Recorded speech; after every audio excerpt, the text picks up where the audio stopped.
Welcome back to another episode of the Day After Podcast. What's up, guys? And today we are talking about season 44, episode 3. I had the honor of watching it at a Bryson Wynn Presents, and this was quite the one to watch with a crowd. If we're talking like a pre-jury, pre-merge episode, this one had a lot of interesting stuff in it. Yeah. Wow, like two different incidents of fake idols. Yeah. Obviously the one we kind of saw coming with, Danny hiding the one back into the little bag in the bird cage. And the Yeah. other one was something that, Matt just found another idol and then kept the sheet and then made another one just to like psych out. It was nuts. Yeah. Yeah. We can talk about those real quick, I guess, because I feel like that was a huge part of the episode besides the tribal council. When one of my pet peeves in Survivor is when someone finds an idol without looking, like just accidentally stumbles upon the idol. So when Jamie first discovers what ends up being the fake idol, I was almost kind of like, oh, really? Someone finds it just by like, just randomly seeing it. Like, oh, that sucks. I wasn't happy about that. And then when the reveal happened, I was like, oh my gosh, Matthew literally led her over there to do it. Oh yeah. I was like, that is so good. The crowd went wild for that. That one was because it was like, oh, that's ingenious because our people are already expecting, an idol to be back in play, but they're not expecting another fake idol to be out there. Yeah. Um, And he did it the old fashioned way. He didn't get given a coin or anything. He went out there and made it his own. yeah. Um, yeah, Rick Devens would be proud, it's Yeah. with all the fake idols and everything. It's like this is going to be interesting when some of these things get played and then it's like, oh my God, like wow. Yeah. And then I was talking with people and then there is a theory, and this is just an adds another layer to all of this, is that Brendan kept his note and then did the same thing with, and basically the one that Matthew has is another fake, but they Mhm. haven't revealed it yet. Um, theory upon theory, and it's like, ooh, that would be nuts if that was the case. But like, fake idols. I feel like that might be the name of yeah, not the name of the season, stuff like that, but I feel like it might be a reoccurring theme is fake idols and all this Yeah, playing I in. do know that in 43, remember when there was those beads that they had to get? A lot the one of the reasons people didn't want to actually give up the beads is a lot of people wanted to turn those into fake idols. If they ever found the real idol, they wanted to turn those into fake ones. However, no one who ended up finding the idol with the paper ended up wanting to do it.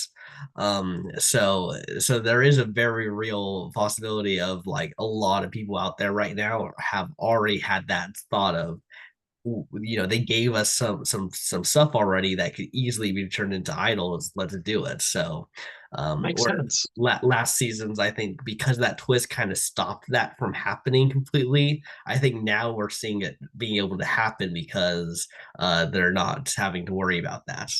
Yeah, especially since when someone already thinks that there's when you're already like, oh, someone has a fake idol already, you're not really thinking, oh, okay, there could be another one out there. And yeah, I feel like especially with this season, since they already put that kind of like idea in their brain for whomever opens up the birdcage, it's like, oh, okay. Yeah, fake idols all around. You get a fake idol. You get a fake idol. Check under your sleeping bag. Yeah, we might get to like a scenario where it feels like they think an advantage getting could happen, right? But really, it's like, nope, a bunch of fake idols. Nope. Yeah, it's yeah, and I feel like that's making this very, very entertaining in that sense because it's like, oh, when is this going to pay off? Or, oh, this person may play differently now that they think they have safety. We saw a little bit of that because the Green Tribe went to tribal council. And like, it didn't seem like Matt was going to like, play his idol. He wasn't really a target or anything, but like he did know like, oh, because like I don't have my vote this time and the next time, like, it's a nice little backup plan, especially since him and Franny are so like, lovey-dovey. And we see this episode and they talk about it more where it's like, hey, they're targets because they're, smoochy smooch. Well, not smoochy smooch just yet, but Mhm. we'll see.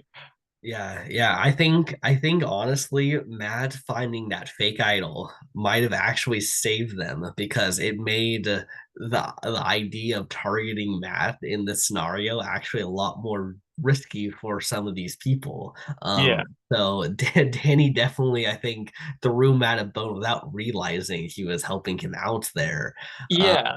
yeah, I kind of noticed that too. I feel like it's playable because obviously it's like, yes, it's a fast-paced game, but timing means so much in it. And it's like, all right, well, yeah, he could have blindsided Matt this time around and told like Josh, Heidi, and Claire, be like, hey, yeah, Matt, that's a fake idol. Let's just make him that. It's like, Mhm. no, wait for that shit. Same thing with Matthew, and like, I'm pretty sure that he's not gonna make Jamie play at the very first tribal council they Yeah. go to. Yeah, he's But it's probably like, going to constantly try to tell her not to until like very deep into the game, probably when he's wanting to get rid of her. yeah, exactly. Uh, advantages are cool and all, but unless you absolutely need to use them, keep them in the back pocket until and see for a better time. Mhm. Um, yeah, and I feel like with this, with the idols and seeing how they're kind of like regular idols, granted, it's a way of like, oh, I have to get it through this and whatnot. There's no activation codes, there's no expiration dates. So we'll be seeing these idols for quite some time. Yeah. Yeah, it was definitely interesting. Yeah, that's all the advantages now on Survivor are coming into play. You Oh know. yeah. Um Um, Yeah, it's interesting because I complain a lot, especially on 41, about how so many advantages are, but I'm not as maybe I'm just become adjusted a little more to how the modern landscape of Survivor is, or it's like mhm. I wish there wasn't as much, but like the thing is, they were giving us some really fun stuff still with like Jam Jam and the Tika tribe. Like Yeah. their stuff today, had very little like real gameplay stuff going on, but there's a lot of just like fun, like weird things that camp life scenes basically that we at least got to see. So it felt like there was stuff happening other than advantages, even though advantages were very core like centerpieces of the episodes. Yeah. Um, and I mean to touch on the Tika tribe a little bit, like I mean there was strategy it talked about in the sense where Sarah's like, yeah, I'm laughing and stuff with them, but I'm not laughing as much because I'm on the bottom because Carson's going with that ship.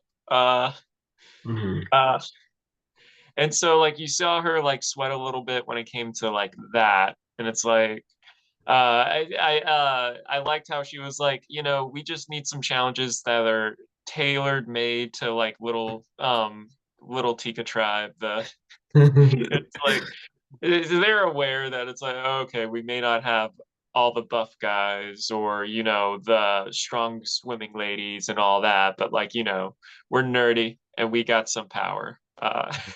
But it's Yeah. like niche. Yeah, exactly. As I said, like they're going to be able to win immunities if they have a puzzle, and luckily this was a puzzle immunity challenge. So they were at least able to, it kind of went to their strength in some ways. So at least that got help there. But yeah, Sarah's definitely in some trouble. We don't know if we're swapping next episode. The trailer did hint towards something, but It did. we don't It, know if it it's did. a swap or some other new twist. Well, I mean, because of Bruce's medical evacuation, we are at 14. So, the merge could be right after the next elimination or two down the road, depending on what the producers want to do with the merge or mergatory. Yeah. Uh, so, it is possible.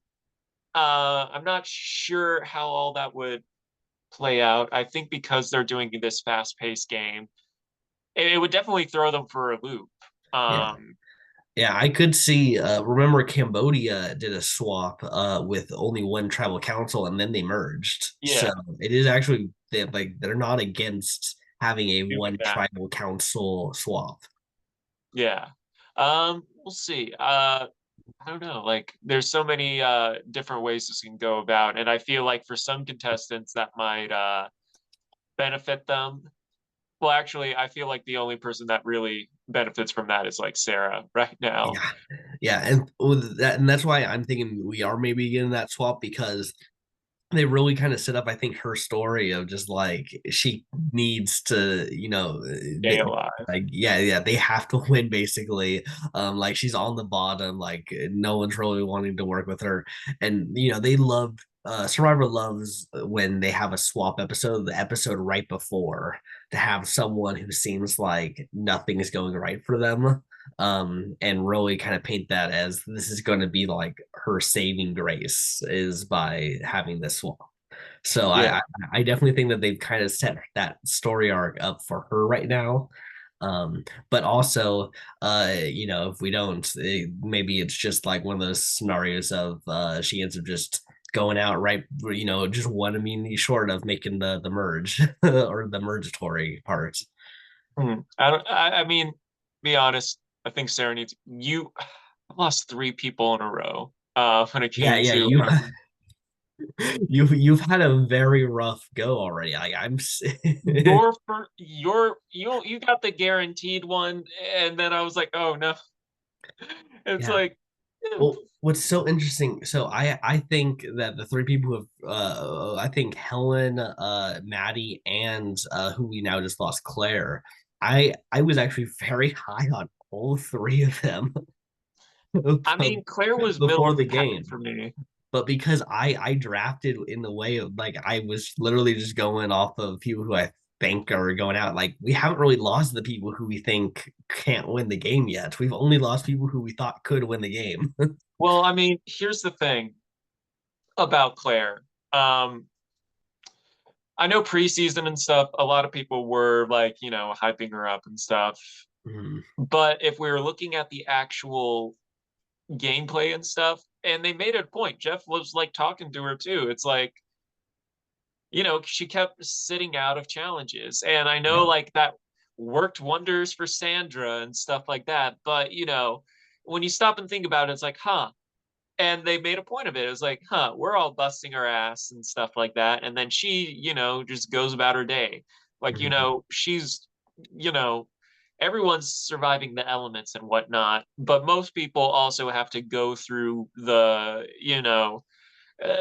immunity challenge, and that's just drains even more energy out of you. And so it's like, Claire is like, oh, like she's not pulling her weight. And then she's like saying that it's, oh, it's to help keep the tribe strong and whatnot. But at the same time, it's like, well, if we have to keep going, eventually you have to participate. And if you're, if Yeah, I think Claire got pretty unlucky actually because of certain events that have happened. Like I think first off, Bruce getting medevac, meaning she doesn't have to compete in that first media challenge. I think yeah, was huge. Like if she did have to compete, then I think they wouldn't be talking about it like this. But because of that, she ends up, I think, having a target. And also the 39, the fact that it's not 39 days. Normally there's a reward challenge and an immunity challenge, and this is how Sandra was able to like sit out so much, is because she was able to compete in the reward challenges, the ones that don't matter, but still try to help the tribe somehow, and then not compete in the immunity challenges. But the fact that those are combined here and we don't really do rewards too much anymore, I think really kind of made it so that those one challenges feel way more important, impactful, and there's no rule about how many times you can sit out, because it's different episodes for those immunity challenges. So Mhm. I think both of those factors, or I think really the reason for why everyone ends up targeting Claire here. Yeah. And I mean, when we went to and when they lost and everything, they were discussing also Josh as well. And they were like, oh, getting big of a big target. And I'm like, guys, it's too soon. It's like, it's like and so I'm glad they got rid of someone that they perceived as weak, as opposed to someone who was like, oh, let's cut off our arm right now and let's see how that works. Mhm. And like, I feel like it was a good talking point of this tribal council where it was like, hey, it's like when you're getting rid of someone, is it like, for like the team right now or for your own individual game and stuff like that? And then like there is subtle differences when it comes, there are differences for that. But it's Mhm. like, yeah, Claire could be the way she was playing. It could be perceived she was trying to be the goat, and just like brought to the end and stuff like that. But the thing is like, oh well, if you're not going to help us in challenges and now we're down one more and you're not really contributing, you got to go. Mhm. Yeah, it's a shame because I actually think she was playing the game pretty well. Like remember first episode, she's the reason that Lauren is now kind of put into question. Like that was her initiating something, purposely causing chaos on a different tribe, Yeah, because she wanted to cause some dissension there.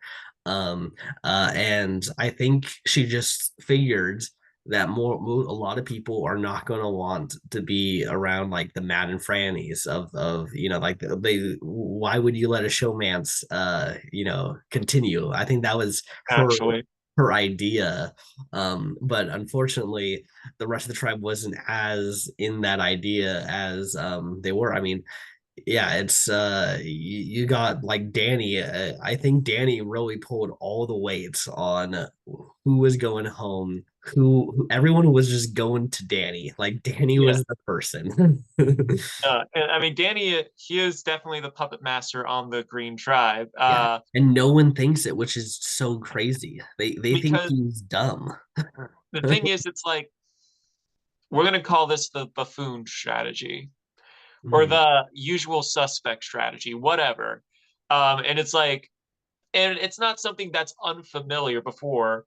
People, Mhm. sometimes threats will lower their threat equity by being a goofball or being, or not coming, or playing down or dumbing themselves down in a sense. So that way people are not going to take them that seriously. Obviously, an extreme example of that this season is Carolyn, where it's like, you know, oh, people want to ask me about the idol.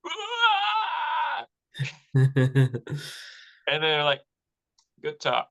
Uh, but especially because Danny's he's a firefighter, and like if you go on Survivor, it's like keep an eye on the firefighters or the first responders because they tend to do very well in this game, and so like he has Yeah, that. people don't like voting those people out early, or even like sometimes at the in the middle of the game. Like it's just like they just endear themselves so well to a tribe.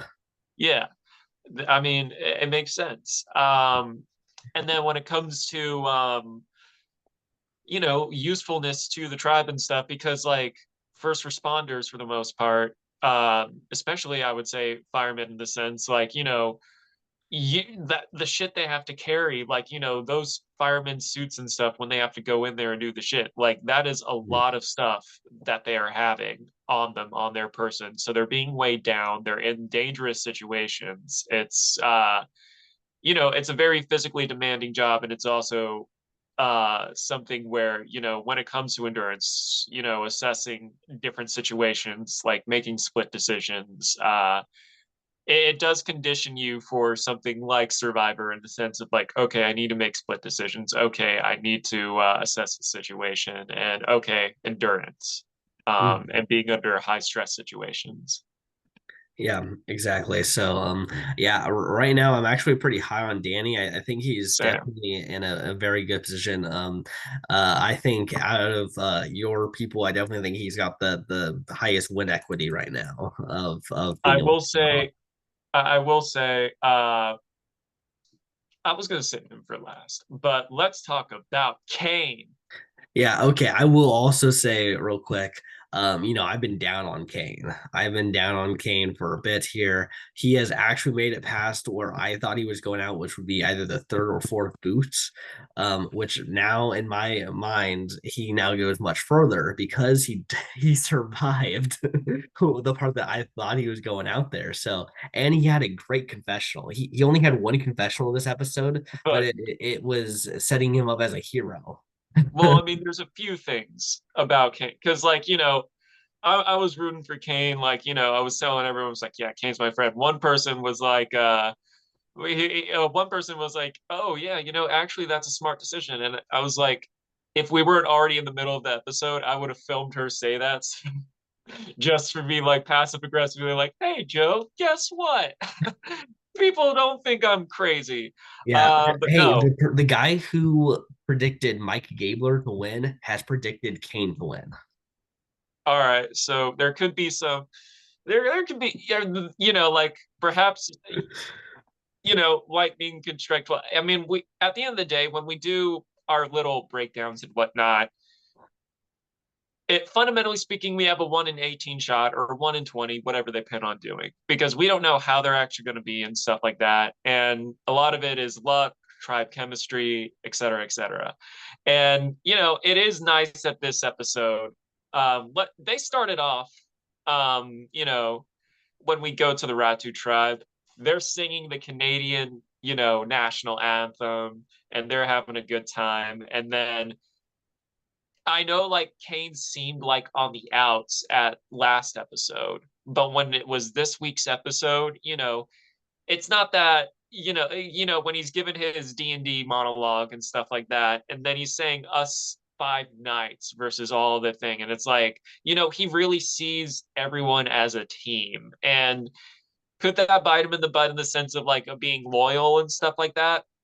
Mhm. Possibly, but right now it seems like, especially since they haven't had to go to travel and stuff, like water on the bridge as of Mhm. now. We'll see if they go, how much that maintains. But like right now, Kane's in good graces. And I gotta admit, when he's playing around with the sword and stuff, I'm like, hell yeah, this is my guy. That was definitely And a good scene for him, I think. and even even Jeff, when he was getting the sword back in the thing, he was like, it's gotten some use out of it. And Kane's like, I love swords. Yeah. And then Kane got knighted by Yeah. Jeff Probst. Which And was so funny because Jeff, I don't think knows how to knight people. Like he was just like, oh, okay, and just does like one tap, but you're supposed to do like the double both tap, and shoulders. then Yeah. yeah, Uh, well, I mean, he's ordained a minister, not Queen of England or yeah, King of England. So, like, it kind of yeah. goes out of his jurisdiction in a sense. Yeah, it just felt so funny because you could just tell like Jeff was like, oh, okay, I guess I'll just do that. Here you go. I mean, I loved it. Like, I was Yeah. focused on, like, hey, this is your moment, man. Um, yeah. And with this, and we also got to talk about, if we're talking about the Ratu tribe in general with this challenge, it was funny because usually some people, I wouldn't say they were this time they were super obvious about like going over to the other tribe and be like, oh, okay, we're looking at this. Where some might like look over and stuff like that, see the pattern. They were just blatantly like running over, checking all the sides and stuff, and you can just see some Ratu just like figure it out for yourselves. Yeah, I'm surprised that they didn't like knock down the blocks afterwards. Because you do see that happen. I guess they just didn't care because they already won. But yeah, that's one of the puzzles also. Because I've complained like I don't think Ratsu's that good at puzzles. But this is the kind of puzzle where if you are lucky enough to kind of get the first two blocks or like the right blocks, um it's the puzzle is much easier. Yeah. But if you accidentally put in the wrong block, you won't necessarily know until like near the end maybe. So it's a weird puzzle where it's like it's got a little bit of almost like a luck element as well as the puzzle strategy as well, because you kind of have to make sure that you're like there's no way that you're going to know which ones are the right ones until you've worked on it a bit, basically. Yeah, of course, because it's a pattern basically. Yeah. Um, and it's a thing of like, all right, because like, it's a multi-sided die. It's not just like four things. It's not Yeah. like a simple slidey thing. Yeah, Each that's probably one how is they like did so good too. Kane D&D, with the dice. with the die, yes. Yes. D&D has very practical skills for Survivor. I'm Yep. not joking. Uh but yeah. Yeah, and I feel like I was a little nervous for Ratu in the sense of like there was a part where Matthew kind of like messed up his shoulder again, or maybe Yeah. overextended himself, and he was like in the middle of it, like, oh, my shoulder. I'm like, uh-oh, is this are we getting another a medevac or something? I'm like, uh-oh. Yeah. Uh I thought we were at least getting medical getting brought in, but no, they just ended up keep going. So yeah, yeah, yeah, good. I'm glad. I don't want him going out. I think he adds a lot of entertainment to the season so far. So I I agree. think I think if he just gets medevac pre-merge, that would be a shame. It would. It would. Um yeah, I feel like we have a really good cast in general this time around. Like, especially getting to know some of them. Like as Joe and I were talking briefly, I got to like really talk to some of them. I would say the two of the current season that I talked to the most were Lauren and Heidi. Um, and like, they were very careful with what they said and stuff, and I wasn't asking any questions to get information out of them. But like, um, I think like Heidi is very interesting because like I talked with her, she's been to all seven continents. Oh wow. That's including Antarctica. Yeah. Uh, like I was like, what? Like me and another guy that was like in my group, we were like, wait, what? You were in Antarctica? She's like, oh yeah, like she loves to travel and stuff like that, and she's very worldly as a result. And then like getting to talk to Lauren, getting to talk to Jamie and stuff, and meeting Brandon and everything. It was like now that I met them and stuff, like I'm like, oh man, like now I have more skin in the game in the sense of like, dang, I actually know these people and had like good conversations with them too. So I'm like, Mhm. uh, yeah. So I'm excited for this season. Also, pretty much everyone was saying Carson was their winner pick when I was Really there. interesting. Yeah, like I'll try and include it in the vlog, but someone did a reel or something for their story for Survivor, and it went down me and two other people, and it was like, all right, who's your winner pick? And I'm like, I'm Ryan Wayne, and I'm voting for Kane. And then the other two people were like, Carson, Carson. I'm like, okay, that makes sense. Um, Yeah, yeah. I don't know. Maybe they're going off of what they're seeing here, but I don't know. I don't see Carson as a winner. I see him as someone who's probably going to be in the game for a bit. But I just I don't know. I'm not seeing the winner vibe from him right now. I'm getting more like almost not necessarily like personality vibes, but like Xander, like longevity vibes from him right now, where I feel I'm like getting I'm kind of getting Omar vibe, like not personality, but like Omar in the sense where he is kind of like this season's Omar, if you get my mhm, drift. yeah, Where like I can definitely see at this point Carson going out around 6 or 7 because like they're gonna realize, yeah, this guy's a threat. We're gonna have to get rid of him now. yeah. I don't think he's doing the great threat level management right now. I mean, and we saw when he tried to talk to Sarah and get her down, like she was not okay with it. She now knows he is the most dangerous person in the game. So if there is a swap and Sarah survives into the merge area, she's gonna, be telling everyone about Carson.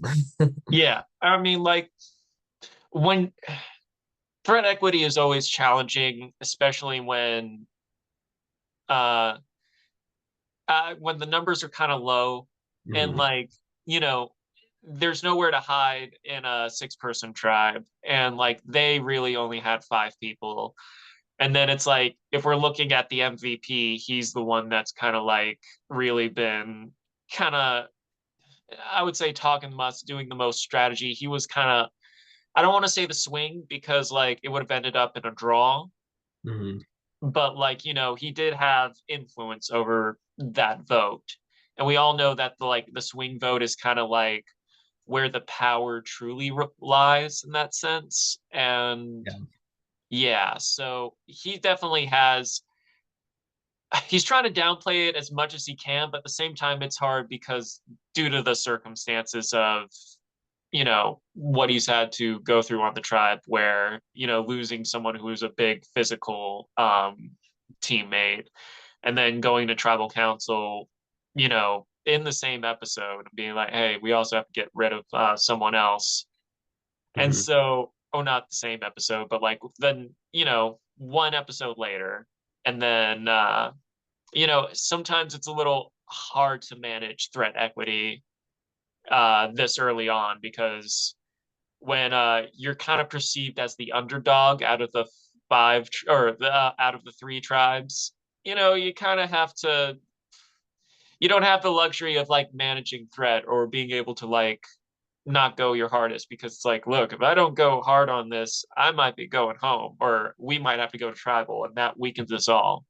Yeah, yeah, I will give him credit because he is currently going through what would be my nightmare, as kind of like probably the nerdy, young guy out there of losing, who should be your big strong person of your tribe right away, which then makes your tribe become known as like the weak tribe, and now you have to compete in all these challenges as almost as if you're the big guy, even though you're not. You wouldn't typically associate yourself as that type of person. Like he's going up against like Danny and Brandon in some of these things, which is crazy that they're still able to manage to squeak out a win.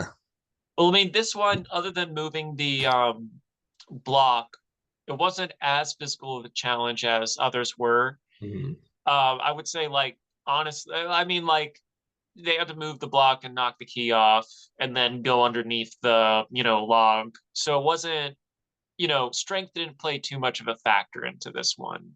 Mhm. And I mean, Yeah, like, but I mean, even that though, they were still the last one to get to the puzzle. yeah, It's those few seconds can or I don't know how long exactly. It could have been a couple minutes too. But like that's pretty time that could definitely screw you over. So the fact that they're still able to manage to get there, uh, yeah, is the impressive parts. exactly. I feel we'll see how many more challenges pre-merge. If there is no swap, that things are going to be Tinka tailored, um, Mhm. as we deemed it. Yeah. But as Sarah kind of deemed it, I don't know if that's the exact verbiage she said, but I like Tinka tailored because the alliteration. So that's what we're going to Alliteration say. makes everything better. It's a fact. Exactly. Why do you think so many superheroes, Peter Parker, Matt Murdock, Yeah. you know, Yeah. Even brands, Coca-Cola. Coca-Cola? So it makes sense. Not necessarily Clark Kent, but like same sounds that Yeah, I Um, think that still counts as alliteration, even though it's a different letter because it's the k sound. yeah, I need to look up the definitions. But you know what I mean. It's the things that kind of like pop. It just works that way. Mhm. Um, yeah. All right. Is there anything else in this episode we should go over? I know Um, obviously we have confessional counts. yeah, I'm checking here. I think we've pretty much covered yeah, I think we've pretty much covered everything.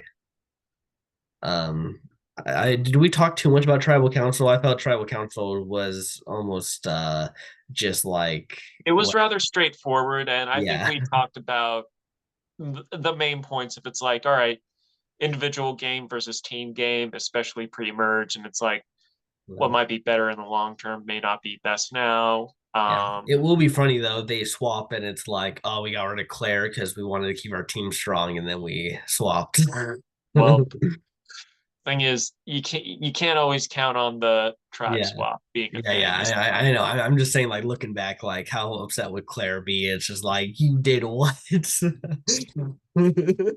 I mean, compete more, and this wouldn't have been an issue.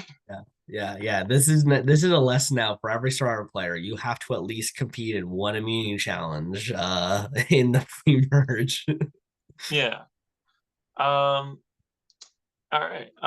If that is it, what is the confessional count? uh, Standings now. okay, confessional counts.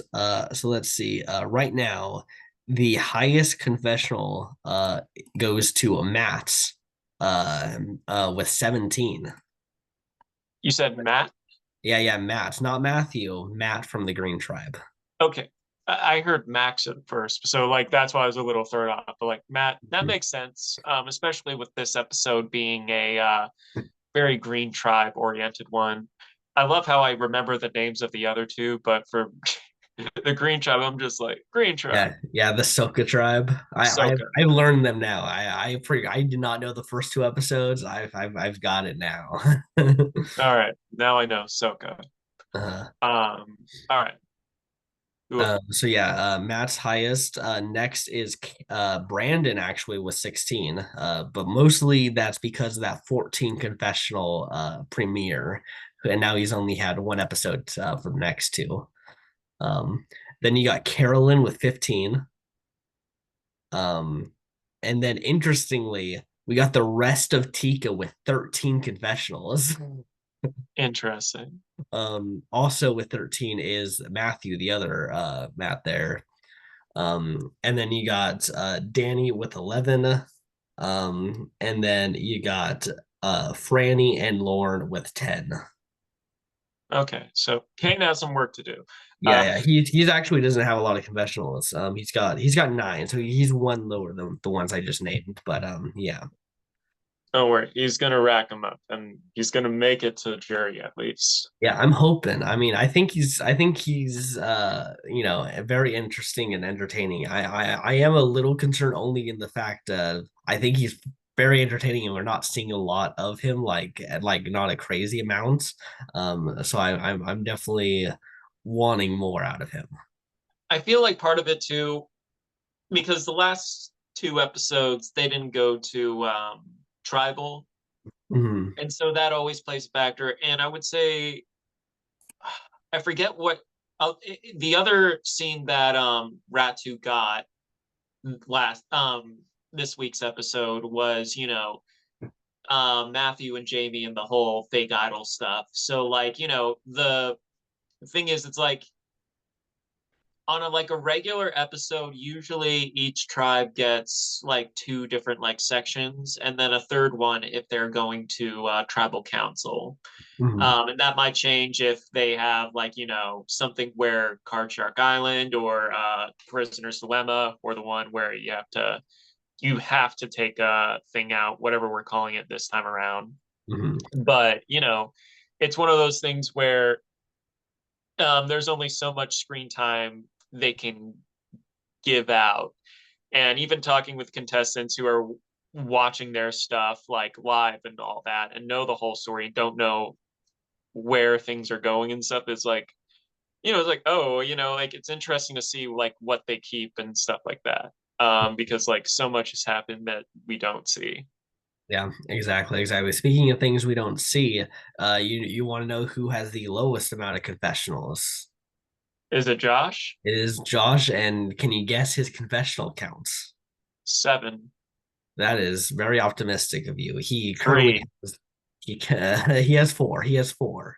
Yeah, two confessionals in the premiere and zero confessionals last episode, and then two confessionals this episode.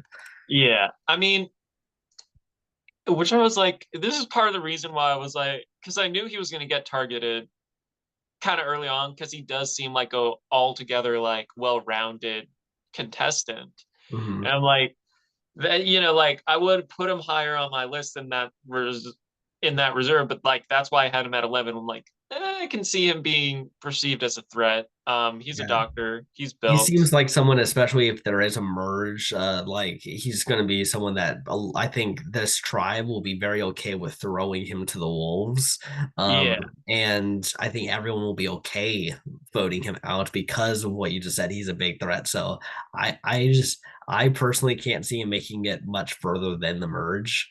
But also I know he has like a great story about, I think it's like battling cancer, I believe, or something like that, or some rare disease, and we're like not really getting that. I mean, sometimes they may save it for another episode. I don't want to Yeah, count it out, but there is a thing of like this time around, if we do see backstory in a sense, then it's like, okay, so they're kind of like an important character. yeah, Uh, so I do see that I didn't say that they learned a lesson. I feel like it's a choice and it can throw people off if everyone is getting kind of like a heartfelt like little backstory, then it does kind of like throw you off the set a little bit. But since they're not doing that with people going home, it's like, okay, well, who may it be? Who's going home? Who's gonna make it and whatnot? So it's not as clear as it was in the past 40 seasons. As the past like 3 seasons. Now yeah. that we're in the 40s. Yeah, see, the reason that we didn't get any of that backstory is why I was like even more confident that Josh actually wasn't going home this Yeah, episode, because we like there's no way Survivor's not giving us something about his story before he goes home. Like they're going to have to give us like at least something.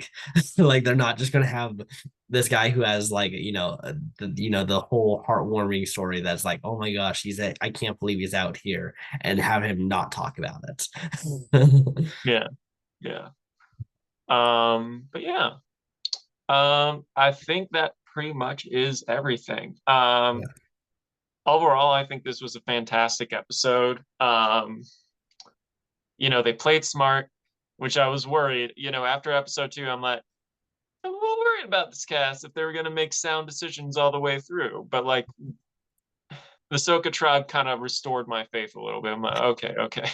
Uh, yeah, yeah. I with all mean, the fake idols yeah, but and still, I do think that we have lost some big preseason fan favorites, like people were rating very highly going into the season. So it's definitely interesting that I think we're losing a lot of those people, and then but we're keeping around all of a bunch of the crazy people who seem like there's no way that they could win. Like if we have a bunch of crazy people near the end, we could get three crazy people at the end, and yeah.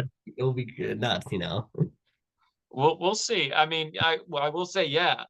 When I was doing not our like draft, but like when I put down like what I think the boot order might be, uh, Yeah, besides Bruce, because we all know, yeah. Bruce Bruce was is fake. yeah, But like so far for the first 3 people like voted out, they're all people that were in the top 9, so the top half mhm, of my list. yeah, Claire being the lowest one, and Claire being number 9, which meant I thought she was going to make the merge at least, but like surprise, surprise.